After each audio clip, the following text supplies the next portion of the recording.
Oi pessoal, tudo bem? Estamos aqui de volta com nossos vídeos do Passejante. Gostaria de agradecer a todos aí que têm acompanhado nossos vídeos. Gente, vocês que chegaram agora, sejam bem-vindos. Acompanhem nossos vídeos, se inscrevem no nosso canal, tá? Põe um joinha aí pra gente, tá? Dá uma olhadinha lá nos que a gente já fez, tá? Que tem muita coisa que a gente vai fazendo também. Olha, a gente tá aqui agora na nossa segunda parte do nosso vídeo sobre perguntas e respostas, tá certo? A gente tá aqui novamente tentando salientar um pouco aí a dúvida de que todos tenham. Porém, como a gente comentou no outro vídeo, se você tiver aí uma dúvida também, que entre elas não se encaixou ainda com essa que a gente está respondendo, gente, coloca aqui nos comentários, tá? Coloca aí uma forma de que a gente possa estar procurando. Se eu não souber, eu vou perguntar. Enfim, a gente está aqui para ajudar e passar adiante o que a gente também conhece e o que a gente não conhece também, porque a gente não é dono da verdade, a gente não sabe de tudo, não é verdade? Então, se você tiver alguma outra informação do que a gente vai falar aqui também, se quiser salientar, suplementar, enfim, gente, olha, vamos passar aí adiante, e de repente tem alguma coisa que a gente acaba esquecendo, ou a gente não sabe de tudo, enfim, põe aí pra gente também e vamos ajudar todo mundo aí, tá certo?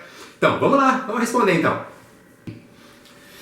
Bom, agora a gente vai chegar num quesito aí até bem importante, principalmente para você aí que está começando, você que tem uma certa dúvida. Cara, será que eu começo? Será que não? Gente, o que eu preciso? Adilson, quais os maquinários que a gente é necessário para se começar? Bom, gente, o principal maquinário é a sua vontade. É o seu corpo que vai acompanhar aí, tá certo? O principal é isso aí, a sua força de vontade. Porém, existem equipamentos e maquinários que a gente possa estar adquirindo aí para você estar melhorando a sua produção e também, lógico, facilitando mais a sua vida no seu trabalho. Então, gente, olha, para começo, né, de conversa, a gente tem que sempre analisar o seguinte: qual vai ser a sua produção? O que você vai fazer? Você já tem noção? Você já sabe? Já? Adilson, eu vou fazer pão. Não, Adilson, eu quero fazer bolo. Ah não, Adilson, eu vou fazer confeitaria. Então, gente, para cada segmento existe um maquinário. E para esse segmento, você ter o maquinário certo, é o maquinário que você vai usar. Não quer dizer que porque na padaria lá você tem uma mesa de serviço, você tem um forno elétrico, você tem um forno tubo, você tem um forno de laço, você tem um cilindro, você tem uma câmara quente, você tem uma câmara fria, você tem um resfriador de água, enfim, você tem funcionar diversas coisas ali. Numa padaria é necessário que você tenha pelo menos aí metade desses equipamentos que eu estou te falando. Porém, a gente está começando, gente, a gente tem que ter principalmente o que? A produção. Se você vai trabalhar com um determinado segmento, se você trabalhar com pães e você quer ter uma produção modesta, porém você quer ter mais uma possibilidade de crescimento, isso é óbvio, é o que você tem que ter isso em mente. Você tem que ser modesto agora, mas você tem que ser um empresário no futuro. Então, para isso, você tem que ter um equipamento, um maquinário que vai suprir as suas necessidades, tá bom? Então, pesquise muito, gente. Procure muito no mercado, porque principalmente forno, cilindro, maceira e uma mesa de serviço. E é óbvio, um armário de descanso para pães. Isso daí é óbvio que você tem que ter pelo menos um desses quatro aí. Se você não tiver a maceira, você pode ter o cilindro. Se você não tiver o cilindro, você pode ter a maceira, porque não é só independente. Se você estiver trabalhando com uma maceira lenta, é óbvio que você vai precisar ter um cilindro para que você possa estar abrindo a sua massa. Mas se você tiver um cilindro, não é nem necessário a maceira, a não ser que você tenha uma produção de 25 kg de trigo para cima, que é óbvio que não dá para sovar na mão, que eu já fiz e eu faço, é muito trabalhoso. Então, olha gente, é difícil. Eu tenho uma maceirinha lá que é meus bracinhos e está funcionando bem ainda. Então, eu ainda nem disponho muito disso, porque a gente tem um segmento de pães que a gente trabalha, então não é necessário nem eu ter esse tipo de equipamento. Mas o meu cilindro é uma coisa indispensável. Então, além de ser fácil para você trabalhar, ele não exige muita manutenção, é um produto de certa forma até barato, porque o custo-benefício dele compensa demais, porque ele se paga sozinho, né? Porque a qualidade dos seus pães melhora. Olha, demais, isso daí a gente pode falar com propriedade. Então, se você tiver uma produção boa, então invista, tá, em alguns equipamentos. O equipamento principal, gente, é isso aí, é maceira, cilindro, forno, tá, mesa de trabalho e um armário para crescimento de pães. Isso daí são os 5 principais, mas um vai depender do outro também. Você pode ou usar o cilindro, ou a maceira, ou os dois, enfim. Aí vai muito da sua produção também, tá certo? Bom, outra coisa também que o pessoal pergunta muito pra gente: Adilson, como é que eu faço para minha massa de pão crescer? Eu quero que ela cresça rápido. Adilson, eu fiz um pão, mas ele ficou, olha, 8 horas crescendo. E já aconteceu já, viu gente? Tem gente aí que já durou. Até um amigo nosso aí falou assim: nossa, Adilson, ficou lá quase 24 horas o pão crescendo. Gente, não é um pão italiano, um pão feito de fermentação natural. Então, gente, olha, acontece, de repente você for fazer um pão de fermentação natural, ou até mesmo uma fermentação mais lenta, pode ser que ocorra esse tipo de tempo, né? Até mesmo para a gente fazer um panetone, vocês podem não acreditar, mas um panetone para ele ficar totalmente pronto mesmo, cerca de 48 horas, quando você já está para embalar mesmo. Então, ele leva um certo tempo, a fermentação natural também, lógico, leva um período de tempo, né? Ela exige que isso ocorra com uma certa lentidão, né?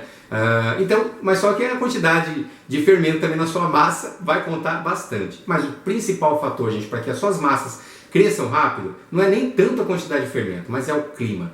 O clima influencia muito, principalmente se você tiver no verão, no inverno, você vai colocar uma quantidade totalmente diferente de fermento. Então, se você está no verão, você coloca menos. Se você está no inverno, você vai colocar um pouco mais. Então, o que vai acontecer aí também é o quê? Como é o fator do clima que vai te ajudar, como existe na padaria, a gente está sempre colocando coisas de 150 gramas de trigo para 25 quilos de trigo para 40 gramas, 150 gramas de fermento. Então, assim, eles crescem rápido. Então, a gente precisa que tenha essa mobilidade, mas porque também dentro da padaria existe uma climatização lá natural, lá dos fornos, né, que estão ligados, existe a câmara quente, enfim, existe diversos tipos de recursos. Lá, lógico, em casa a gente não vai ter esses recursos, mas a gente tem como improvisar esses recursos também. Então, se você tiver no verão e a sua receita pede, como a gente já tem várias receitas aí, tá, inclusive, a gente quer salientar inclusive essa, porque a gente fez um pão, a gente fez uma fermentação e eu coloquei 80 gramas de fermento. Mas o pessoal, né, do Nordeste, principalmente, que é muito quente lá, nossa, Edilson, mas essa quantidade de fermento, meu pão em uma hora já estava estourando ali. Gente, é isso que é o interessante da padaria, do pão em si. Você aprender a fazer é você descobrir outros ingredientes, é você descobrir uma forma diferente de você trabalhar. Então não é porque está na receita aquela quantidade que você vai seguir. Existe, lógico, alguns ingredientes que não tem como a gente já salientou no outro vídeo, existem alguns ingredientes que não tem como você substituir, mas se você substituir vai dar um resultado diferente. A mesma coisa a fermentação. Se você deixar ela com uma quantidade grande e você está vendo que está muito quente, então a experiência vai trazer essas informações para vocês. Então não tem como a gente colocar isso em miúdos. Olha, então você está no Nordeste, você está num clima entre 35 e 40 graus, que deve ferver lá. Então, e está 80 gramas de fermento, estão pedindo na receita. Então, gente, coloca menos, tá? Você vai ter que descobrir aí. Coloca 30, 40 e você vai vendo que se de repente você colocou pouco fermento, ele vai desenvolver mais rápido ou mais lento, né? Então, isso daí também é importante. Mas o interessante de você fazer os seus pães crescerem de uma certa forma, até mais rápido, tanto no verão quanto no inverno, se você quer ter um controle de fermentação, é interessante que você tenha ou uma câmara fria, ou uma câmara quente, ou você ter um armário de descanso de pães, ou se você não tem, o seu próprio forno mesmo, como a gente já salientou nos outros vídeos aí também, que a gente já respondeu algumas perguntas a respeito disso. Você fazer a sua câmara climática na sua casa. Então você faz o quê? Pega os seus pães, coloca dentro do forno, né, desligado, coloca uma vasilha de água quente lá dentro, para que a própria vaporização, né, a quentura daquela água, vai fazer com que a sua fermentação se desenvolva mais rápido, os seus pães não vão criar aquela casca, vão ficar úmidos e vão ficar com certeza muito melhor do que você deixar o forno ligado e colocar ele lá e a própria caloria, que ele vai fazer o ressecamento dos seus pães. Tá certo? Então, isso daí ajuda muito quando você for fazer no inverno, porque o inverno realmente judia muito do padeiro, principalmente a gente que trabalha com pães em casa, né? Se você não tem uma câmara quente lá, você vai sofrer. Mas é só um pouquinho até você descobrir como que você vai fazer a sua fermentação se desenvolver mais rápido, até mesmo porque isso daí ajuda muito mesmo. Né, você controlar também a sua fermentação e até o tempo, né? Porque quando você começar a fazer, pegar esse macete de que os 3 kg de trigo que eu estou fazendo, ou 5 kg de trigo, eu posso colocar 40 gramas de fermento, vou colocar ele para esquentar na água, em 3 horas eu já estou assando. Então, perfeito, você já vai começar a ter esses macetinhos aí que aos pouquinhos você vai pegando. Isso daí realmente, gente, é só fazendo mesmo para a gente descobrir, não é verdade? O pessoal pergunta, Adilson, posso assar meus pães, fazer meus pães hoje e assar eles amanhã? Pode, claro, pode. A única coisa só que você vai ter que ter, gente, é só uma pesquisa, até mesmo contigo mesmo, com vocês mesmos, a respeito da fermentação.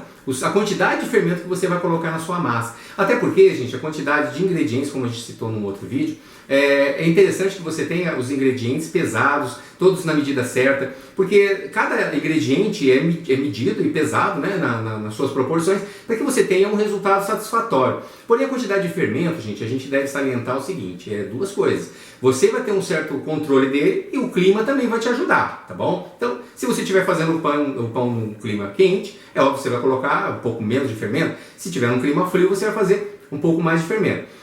Mas é uma coisa que se você vai fazer um pão hoje à noite, um exemplo, 10 horas da noite, não, um pouquinho menos, 7 da noite. Se você vai fazer os seus pães 7 da noite para que você possa estar assando amanhã por volta de 7, 8 horas da manhã, então você vai ter que ter o quê? Um controle de fermentação. E para isso daí você vai ter que fazer a primeira vez, gente. Não tem como você colocar isso em papel. Gente, vocês vão fazer assim, assado. Por quê? Porque o que vai determinar também é um pouco o fator do clima. Se você vai deixar o seu pão descansar dessas quantidades de horas, tipo de 10 a 12 horas, você vai ter que ter um fermento suficiente para que ele se desenvolva entre esse período, ele não ultrapasse, não crescendo demais e também não deixando a sua massa de pão amarrada. Tipo assim, que a gente fala amarrada porque ela não cresce. Então, ela fica lá fermentando 12, 24 horas e o negócio não vai. Então, para isso daí não ocorrer, você vai ter que fazer pelo menos a primeira vez. Aí, lógico que no decorrer da noite você vai ter que dar uma levantadinha lá, tirar um pouquinho do seu sono, lá, dar uma olhadinha, ver como é que eles estão, se eles estão crescendo bem, se a quantidade de horas que você colocou para fermentar estão sendo suficiente. Exemplo, se de repente você colocou lá, ele já desenvolveu pelo menos uns 30, 40%, e você sabe que daqui 6 horas ainda você vai assar, então eles podem chegar até esse período, enfim. Aí, para você descobrir isso, você vai ter que fazer. Então, essa quantidade de fermento é importante que você tenha esse controle, até mesmo porque você vai começar a descobrir isso sozinho. Então, quer dizer, fermentação não é uma ciência exata, mas tem como a gente ter um certo controle sobre ela também, tá certo? Bom, pessoal, outra dúvida também que o pessoal tem muito aí, tá? Que o pessoal sempre passa aí pra gente, é a respeito de forno. Adilson, posso assar meus pães em qualquer forno? Pode! Gente, existe diversos tipos de forno. Existe forno de turbo, existe forno de lastro, existe forno a lenha, existe forno de cupim. Gente, sabe aquele cupinzão que tem, o pessoal vai lá cavoca, que muito interior tem isso. O pessoal faz até um forno de lenha nele, fica muito bom e saboroso a beça. Porém, gente, a gente tem que ter sempre em mente o seguinte, para cada forno existe determinado, ou para cada determinados pães existe determinado forno. É óbvio que se você for assar um pão francês, dá para fazer em casa? Dá. Porém, não vai ficar o mesmo resultado que você teria numa padaria, num forno turbo, né? Isso não é verdade? Então, para cada produto tem um equipamento específico. Então, só que na realidade, você assando os seus pães em determinados fornos, você vai ter um resultado diferente. Não deixa de ser um resultado bom, porém, é lógico, vai ter um resultado diferente. Um forno turbo, que a gente costuma assar pães de sal, né, que os pães franceses, né, pão do tipo francês, baguete, croissant, carolina, olha, assa de tudo. Porém, se você for assar um pão francês num forno turbo e assar num forno de lastro, você vai ver a diferença é grande. Porém, fica o mesmo sabor, o sabor é diferente, o sabor é diferente, mas assim, ele fica com uma aparência bonita também, mas é óbvio, vai dar uma diferença. Então, a gente tem sempre isso em mente. Você pode assar qualquer produto em qualquer forno, mas se você tiver mesmo um jeito de você ter o seu forno próprio, né, para que você possa estar trabalhando com os pães que você for estar fazendo, é lógico que é bem melhor, né? Um forno para pão francês seria um forno de turbo, né, onde tem uma ventoinha, tem um ventiladorzinho lá dentro, tem um vaporizador, enfim, 20 minutos você já tem uma produção de pelo menos aí, o mínimo que você pode estar assando é 250 pães a cada 20 minutos, então é uma produção até boa, né? Na verdade, para quem está começando, um forninho turbo de 5 esteiras é excelente pedida, né? Mas dá para você assar sim qualquer produto, qualquer pão e qualquer forno sim, tá? Só o resultado mesmo que realmente vai ficar diferente, tá bom? Mas fica bom também. Bom, agora é a pergunta que ninguém não quer calar, não é verdade? Então, gente, olha, essa pergunta aí, olha, eu tenho certeza que muita gente tem muito disso também, tá? E a gente vai tentar falar meio resumidamente porque é um processo muito grande, que é o que é o melhorador. Bom, gente, na realidade, o melhorador, já como o nome já diz, ele serve para melhorar a qualidade, né, e a elasticidade da nossa massa, formando o que? As redes de glúten que a gente fala. O que seriam as redes de glúten? Redes de glúten, gente, é quando a gente faz a nossa massa de trigo, né, que na realidade é a formação do trigo, junto com a água, né, ou uma forma de um aditivo qualquer, que seria um fermento, né, uma fermentação natural, um fermento comum, né, que faz com que a nossa massa se desenvolva também. Porém, no processo de moagem do trigo, esse amido, né, que contém naturalmente no nosso trigo, ele acaba se perdendo um pouco, né, porque a qualidade dele vai diminuindo, porque existem diversos tipos de trigo e nessa moagem é que vai se perdendo um pouco desse amido, vamos dizer assim. Como um trigo integral, como um trigo de semolina, um trigo, enfim, vai se perdendo. Então, tem alguns tipos de trigo que são um pouco mais porosos, né, que você sente que é um pouco mais grosso, outros são mais finos, né, inclusive. Então, isso daí o melhorador serve para que a gente possa estar repondo esse amido que o trigo está se perdendo. Porém, muitos amigos vêm perguntar para a gente, né, Adilson, eu posso colocar o amido, né, para reforçar como o substituto do melhorador? Gente, não. Não é porque o amido você vai colocar lá, ele vai ser o substituto do seu melhorador. Mesmo porque o melhorador ele tem diversos tipos de produtos, né, em cima disso. Eles são cerca de 5 componentes, né, que fazem com que o melhorador se desenvolva, né, a nossa massa melhor. Como eu estava dizendo, as redes de glúten que é formada a respeito do nosso trigo. Quando você vai fazer uma massa de pão caseira, você tem um resultado. Quando você usa o melhorador, você tem um outro. Então o melhorador serve para você segurar as redes de glúten. Vamos ver se a gente consegue trocar em miúdos. Redes de glúten seria o quê? Igual uma rede de pesca. Uma rede de pesca bem formada, ela fica fechadinha e você pega todos os peixinhos ali, não é verdade? As redes de glúten, quando a gente vai fazer o nosso pão, é dessa forma. Quando você sova a sua massa bem sovada, quando você passa num cilindro ou na sua masseira, que você dá o ponto de véu, como a gente fala, é o quê? É aquela rede bem formada, em que a massa do pão, em que as redes de glúten se formam. Então, o pão, quando ela vai, a massa vai se romper, ela se rompe com um pouco mais de elasticidade, ela tem um pouco mais de dificuldade para se romper. Quando a gente vai fazer uma massa em casa que a gente não usa o melhorador, já acontece ao contrário. Quando você vai cortar a sua massa, ela já se rompe um pouco mais facilmente. Então o que acontece? Aquela aparência rústica que a gente tem nos nossos pães caseiros. Mas, poxa vida, meu pão não fica igual da padaria. Gente, segredo de padaria é maceira e cilindro. Então quer dizer, cilindro, é maceira, cilindro, se você tiver, e o melhorador. Porque na realidade o melhorador serve para isso mesmo, para melhorar a qualidade do nosso trigo, tá certo? Então isso daí você pode estar usando, sei lá, um substituto. Ainda eu não conheço nenhum, né, específico para você colocar. Estou fazendo uns testes aí que ainda, né, com alguns componentes, né, que entre eles aí a gente tem fécula de batata, você tem o trigo, você tem o açúcar. Na realidade não vai trigo não, viu? Não pode conter glúten. Então é que a gente está falando, não estou falando dos componentes. Isso daí a gente vai falar num outro vídeo também, que a gente quer fazer um teste também a respeito dele. Então são vários componentes aí que aglobam, né, junto com o melhorador e fazem com que a nossa massa de pão se desenvolva melhor, tá? Então por enquanto não conheço nenhum substituto não, tá bom? Então, mas tem paciência aí que logo a gente está aí colocando, né, para a gente facilitar um pouco mais aí a vida de quem, né, não tem possibilidade de arrumar esse melhorador, porque tem muitos amigos, e o pessoal aí fora do país aí também, né, que está vendo esse vídeo, que também tem dificuldade também no melhorador. Em breve a gente está fazendo, né? Vamos fazer uns testes primeiro, depois a gente coloca aí para vocês, tá bom? Outras perguntas também que o pessoal pergunta pra gente é a respeito do melhorador, se pode ser substituído. Em vez de colocar o melhorador, se eu posso colocar lá amido e limão.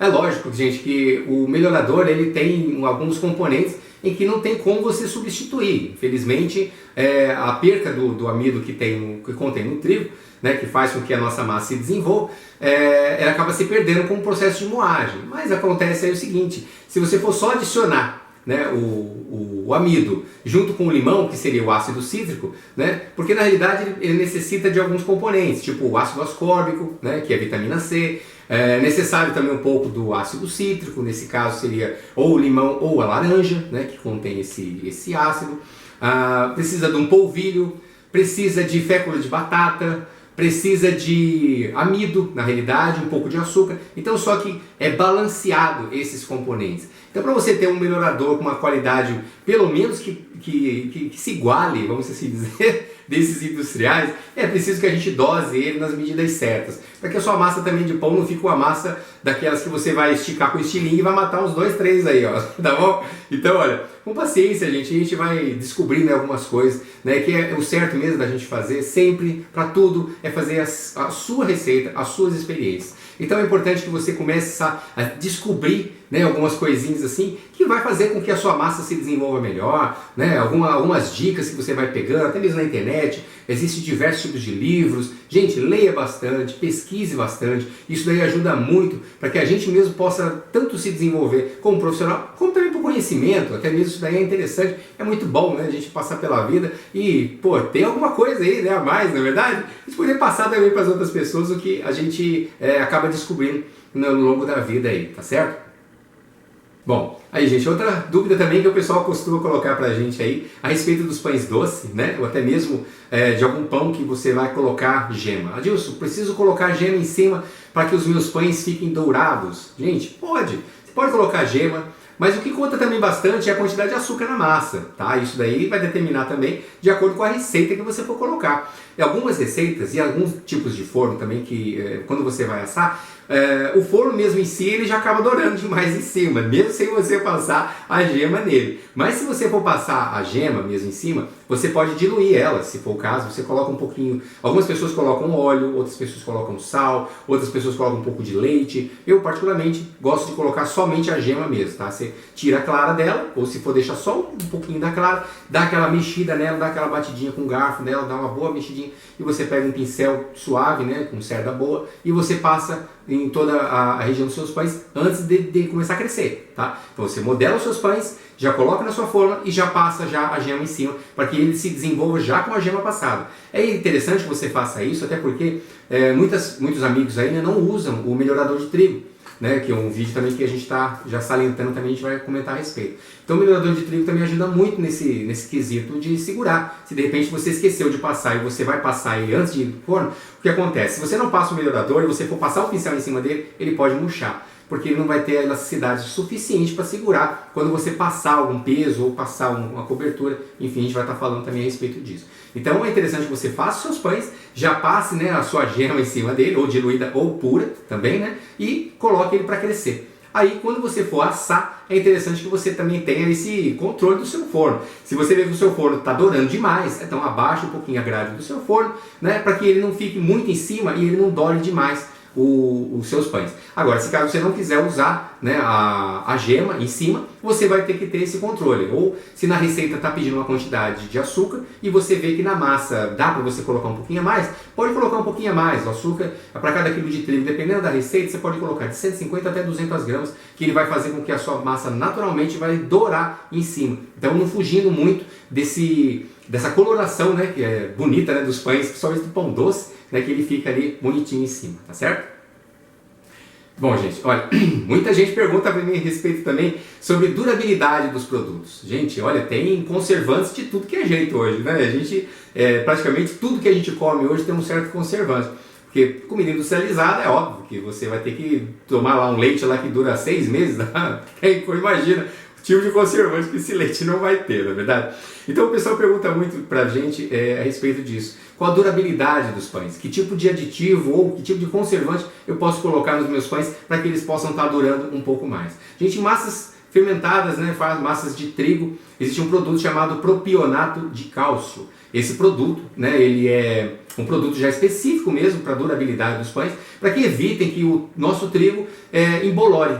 Porém, esse aditivo, esse conservante, não significa que se você colocar ele, você vai estar livre de bolor, seus produtos vão estar livres de fungos, enfim. Gente, é importante também salientar o seguinte, a forma de você armazenar os seus produtos também conta muito, até eu acredito que seja cerca de 80%, porque não é o fato de você colocar um conservante lá, colocar o propionato de cálcio, significa que os seus produtos vão estar livres do bolor. Existe o seguinte, gente, quando você vai no supermercado, você sempre analisa que os pães vão ficar sempre entre uma câmara fria e um lugarzinho mais afastado, quer dizer, ele tem que estar ali num ambiente arejado, né, mantendo uma certa temperatura, não muito alta, para que ele também não crie o bolor. Porém, também não pode estar perto de uma gôndola em que esteja muito frio, para que ele não crie também, né, o mofo, né, a respeito da umidade que vai ter nele. Então, é interessante que você, quando você for fazer os seus pães, você coloque mesmo, sabe, o propionato de cálcio, se ele for durar um período um pouco mais de uma semana, né, porque normalmente você faz os seus pães em cerca de, sem você colocar, uns 3 a 5 dias, a gente acredita que os pães têm essa durabilidade. Você deixar ele fechadinho na embalagem, tá? Então, se você for deixar ele para cima disso, né, você vai fazer os seus pães, é óbvio que você vai ter que ter também um lugar específico, você selar bem, né, a sua embalagem, e sempre, isso é primordial, que você coloque sempre um selo indicando a data de fabricação e também a data de validade dos seus produtos. Mesmo que o seu produto, gente, você vai fazer, faça sempre um teste em casa antes de você deixar, né, no seu ponto de venda ou até mesmo nos seus clientes, para que você possa estar um pouco mais à vontade em falar para eles a durabilidade dos seus produtos. Até porque existem diversos tipos de receitas, existem diversos tipos de massas. Então, existem massas que podem durar 3 dias, assim como tem massas que podem durar até 30 dias. Porém, eu particularmente não aconselho que vocês sempre coloquem, vai ser 30 dias. Não, deixa uns 5 dias a menos, até porque o cara não vai deixar 30 dias lá o pão na casa dele, não é verdade? Pode ser que aconteça de ficar essa quantidade de tempo na gôndola, no supermercado, ou até mesmo no ponto de venda, onde você está deixando. Então, esse período pode ser que até ultrapasse. Assim, a gente vai ter que fazer aquela troca, assim como outras marcas famosas fazem também. Não sei se você já viu no supermercado, com certeza você vai já ver, já que o cara está tirando aquele monte de pão e colocando no outro. É porque realmente o data de validade dele está vencida, e para que isso não ocorra de criar um bolor e de prejudicar até mesmo, né, o seu nome ou até mesmo os seus produtos também, tá bom? Então é importante que você coloque sim o propionato de cálcio e também saliente também a data de fabricação e a data de validade dos seus produtos, tá certo? Bom, gente, outra dúvida também muito grande que o pessoal, muitos perguntam pra gente. Por quanto devo vender meus produtos, Adilson? Gente, é difícil. Olha, sabe por quê? Porque existem diversos tipos de poréns aí nesse quesito aí, nessa pergunta. Porque, olha, a gente tem que analisar sempre a produção. O que você gastou? O que você cobriu? Qual o custo dos seus produtos? A embalagem, a forma de você levar, o armazenamento, enfim, são várias coisas, são vários quesitos aí que a gente tem que colocar isso meio que na ponta do lápis. Hoje em dia é um pouco difícil de você deixar um pouco para trás, porque a crise está feia, então, e para todos. Mas a gente deve analisar também sempre isso. O principal que eu acredito, eu não tenho como colocar preço para vocês, mas eu tenho como colocar para vocês que você deve fazer o seguinte: você deve vender os seus produtos como se fosse para você. Nunca faça um produto achando que eu vou vender ele por 15, por 50, até vale, mas a gente nunca queira demais, né? Um pouquinho com Deus é muito. Então a gente deve sempre ser, sabe, razoavelmente modesto.